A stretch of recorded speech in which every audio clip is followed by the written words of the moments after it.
P Vishwambharan എന്ന പേര് ഇത് കേൾക്കുന്ന ബഹുഭൂരിപക്ഷം ആളുകൾക്കും ഓർമ്മയുണ്ടാവില്ല. പലരും ആ പേരിന് മുമ്പ് കേട്ടിട്ട് പോലും ഉണ്ടാകില്ല. പക്ഷേ ഇങ്ങനെയുള്ള ചില ആളുകൾ നമ്മുടെ നാട്ടിലുണ്ടായിരുന്നു എന്ന് ഓർമ്മപ്പെടുത്താൻ വേണ്ടിയാണ് ഇപ്പോൾ ഈ വീഡിയോ ചെയ്തത്. അല്ലെങ്കിൽ നിലമ്പൂർ ഉപതെരഞ്ഞെടുപ്പിനെക്കുറിച്ചോ വേറെ ഏതെങ്കിലും വിഷയത്തെക്കുറിച്ചോ ഒരു വീഡിയോ ചെയ്താൽ ഇത് കാണുന്നതിൻ്റെ 7 ഇരട്ടി ആളുകൾ കാണും എന്നെനിക്ക് ഉറപ്പുണ്ട്. പക്ഷേ അങ്ങനെയല്ല. വ്യൂവർഷിപ്പ് അല്പം കുറഞ്ഞാലും ഇതുപോലെയുള്ള മഹാത്മാക്കളെ നമ്മൾ എപ്പോഴെങ്കിലുമൊക്കെ അനുസ്മരിക്കണം എന്നുള്ളത് കൊണ്ടാണ് ഈ ഉദ്യമത്തിന് തുനിയുന്നത്. പി വിശ്വംഭരൻ തെക്കൻ തിരുവിതാംകൂറിൽ നിന്നുള്ള ഒരു സ്റ്റേറ്റ് കോൺഗ്രസ്സുകാരനായിരുന്നു.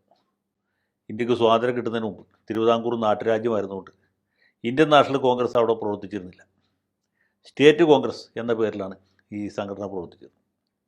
പട്ടം താണുള്ള സാറായിരുന്നു അതിൻ്റെ പരമോന്നത നേതാവ്. പിന്നെ T M Varghese, C Keshavan, A J John, ഇങ്ങനെയുള്ള ഗടാഗടിയന്മാരായിട്ടുള്ള നേതാക്കന്മാരുണ്ട്. അന്ന് താരതമ്യേന ചെറുപ്പക്കാരനായിരുന്ന ഒരു വിദ്യാർത്ഥിയായിരുന്ന പി വിശ്വംഭരൻ ഈ ദേശീയ പ്രസ്ഥാനത്തിൽ ആകൃഷ്ടനായി അദ്ദേഹം വിദ്യാർത്ഥി പ്രസ്ഥാനത്തിൽ കൂടിയാണ് സജീവ രാഷ്ട്രീയത്തിൽ വന്നത്. അദ്ദേഹം കുറച്ചുകാലം പത്രപ്രവർത്തകനായിട്ടും പ്രവർത്തിച്ചിട്ടുണ്ട്. മാതൃകാപരമായ രീതിയിൽ പത്രപ്രവർത്തനം നടത്തിയ ആളാണ്. വിദ്യാർത്ഥി രംഗത്തും യുവജന രംഗത്തും വ്യക്തിമുദ്ര പതിപ്പിച്ച ആളാണ്. താരതമ്യേന ചെറുപ്പത്തിൽ അദ്ദേഹം തിരുക്കൊച്ചി നിയമസഭയിലേക്ക് തിരഞ്ഞെടുക്കപ്പെട്ടു. 1954 നിയമമണ്ഡലത്തിൽ നിന്നാണ് ജയിച്ചത്. കോൺഗ്രസിൻ്റെ പ്രഗത്ഭനായ ജി ചന്ദ്രശേഖരപിള്ളയാണ് അദ്ദേഹം തോൽപ്പിച്ചത്.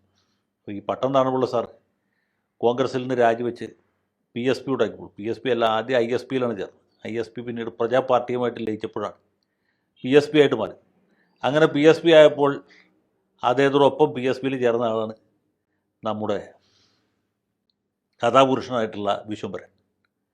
അവരുടെ ഒരു പ്രധാനപ്പെട്ട നേതാവ് താത്വിക ആചാര്യൻ എന്ന് പറയുന്നത് പൊന്നറ ശ്രീധരൻ. പൊന്നറ ശ്രീധരൻ്റെ കൈ പിടിച്ചിട്ടാണ് ഇദ്ദേഹം സോഷ്യലിസ്റ്റ് പാർട്ടിയിൽ വന്നത്. അന്ന് മുതൽക്ക് മരണം വരെ സോഷ്യലിസ്റ്റ് തന്നെയായിരുന്നു. ഗാന്ധിയൻ സോഷ്യലിസ്റ്റ് എന്ന് പറയുന്ന കൂടുതൽ ശരി. ഇദ്ദേഹം ഗാന്ധിയുടെ ആദർശങ്ങളിൽ ആകൃഷ്ടനായിട്ടാണ് രാഷ്ട്രീയത്തിൽ വന്നത്. മരണം ഗാന്ധിയനായിരുന്നു.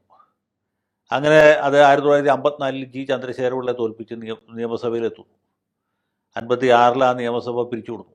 57 ഇദ്ദേഹം വീണ്ടും നിയമത്ത് മത്സരിക്കുന്നുണ്ട്. പക്ഷേ കമ്മ്യൂണിസ്റ്റ് സ്ഥാനാർത്ഥിയോട് പരാജയപ്പെട്ടു. 1960 ഇടക്കാല തെരഞ്ഞെടുപ്പിൽ അദ്ദേഹം വീണ്ടും മത്സരിക്കുന്നു, ജയിക്കുന്നു. ആ നിയമസഭയുടെ കാലാവധി പൂർത്തീകരിക്കുന്നവരെ 64 നിയമസഭ പിരിച്ചുവിടുന്നവരെ അദ്ദേഹം MLA. വളരെ ശ്രദ്ധേയനായ ഒരു സാമാജികനായിരുന്നു അദ്ദേഹം. കൂടുതൽ വാർത്തകളും വിശേഷങ്ങളും നിങ്ങളിലേക്ക് എത്താൻ ABC മലയാളം സബ്സ്ക്രൈബ് ചെയ്യുക, ബെൽ ബട്ടണും അമർത്തുക.